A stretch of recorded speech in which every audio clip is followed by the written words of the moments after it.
Welcome back to another episode of Inspired by Jimmy Warma. Really? That is not the name of the show. The name of the show is Inspired by Jimmy L. I am your host, Jimmy Warma, honey, and welcome to the show. I'm going to get that together one day. Don't judge me. But before we get there, you like my shoes? They're so cute. They're so cute. Anyway, let me get serious. So, I hope you guys have been enjoying these shows. I've definitely kind of enjoyed doing them. They've been a lot of fun, and you get a chance to see who I am, a little bit more into me behind the scenes of all this stuff. And so this particular topic I think I'm going to actually like, even though this is my second recording of it because the first one didn't take. I don't know why, but we'll fix that later. So I hope I can remember everything I said. Okay, so anyway, I wanted to speak about this whole millennial generational foolishness, okay? Personally, no, honey, I am not a millennial. I'm not officially. I am not a millennial. But what I will say, I believe that my generation is probably one of the best. And I think we got the best end or the better end of the stick is what I mean by that. Because we got a chance to get that hardworking mindset, that hardworking abilities from our parents. We're not afraid of it. But at the same time, we started to enter this whole information age. And you and I both know that changed everything. And so we got a chance to be able to explore the world in ways that most other people could not. We can still be hustlers. We can still have that hard work ethic. But then we can also utilize social media to get our points across just that much faster or just that much broader. Right? And so I personally, as a leader, I like to bring that aspect of both worlds into the workforce. And we have millennials working for us. We have Gen X's. We have older generations working. And you have to be able to communicate with them all. And I really do believe that any generations that came after us are going to probably have it slightly difficult to be able to translate, to be able to have that dialogue with multiple people. I really do believe that. But being in the generation that I'm in now, we got it good. I'm just saying. I love it. Oh, I love it. We got a chance to see the world before social media. We got a chance to see it after. And it has been a ride. And so this whole notion of millennials and the social media age and information age where everything is so at your fingertips and it's making us it's weaker and part of that I believe is true.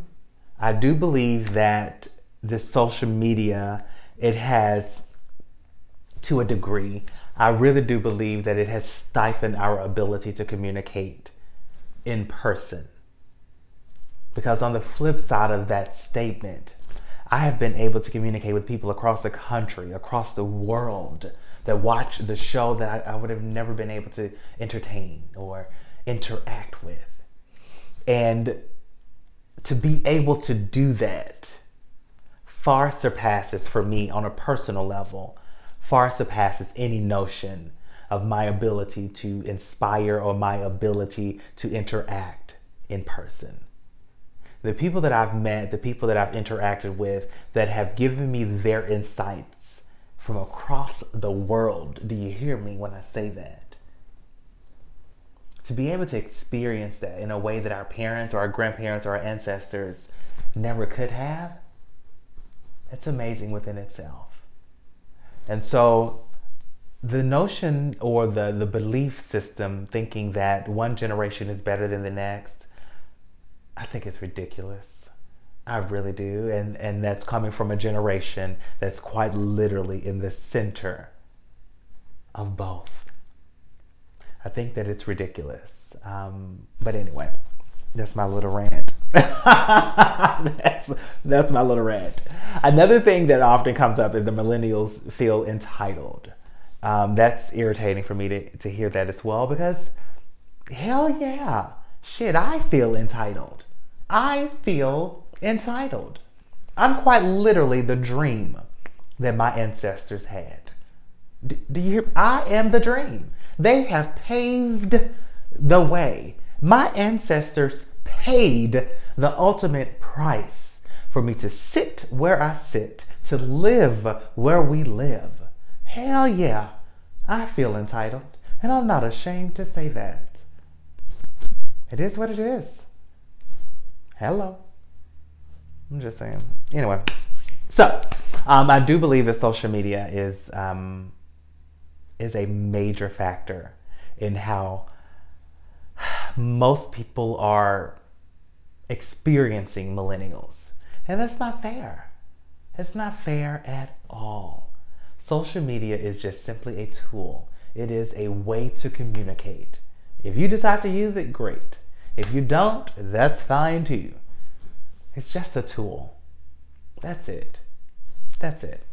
But anyway, speaking of that, dealing with millennials and social media, I did an interview with Evan Carmichael. I definitely would highly suggest it. You can type in Inspired by Jimmy, the letter L, and then in Evan Carmichael, and the interview will pop up. But we definitely spoke about, because he's a major YouTube sensation, but we definitely spoke about his rise to fame, or his rise to success. And you'll find great value out of it. That's all I'm gonna say. And I think we hinted on just a little bit about millennials and how to tap into how to speak to them and how to produce content for millennials. So definitely go check that out. If I'm not mistaken, that was within that interview, if I'm not mistaken. But go check that out. Evan Carmichael, Inspired by Jimmy L. At the end of the day, no matter what you're doing, do it for you. Don't do it because I've asked, even though I do want you to be the best person that you possibly can. Everything about inspiredbyjimmyl.com, the Facebook group, the Instagram page, TikTok, everything about Inspired by Jimmy L is all geared toward helping you be a better you. Not that I'm wanting to teach you how to be you, because no one can do that. But I definitely want to encourage, I want to inspire you to allow that better version of yourself, or that best version of yourself, to show up more often, because we often hide who we are. So anyway, that's it for me. That's it for me. I love you guys as always. Go and check out that episode with Evan, and I'll see you guys on the next show. Yeah, I'll see you on the next one.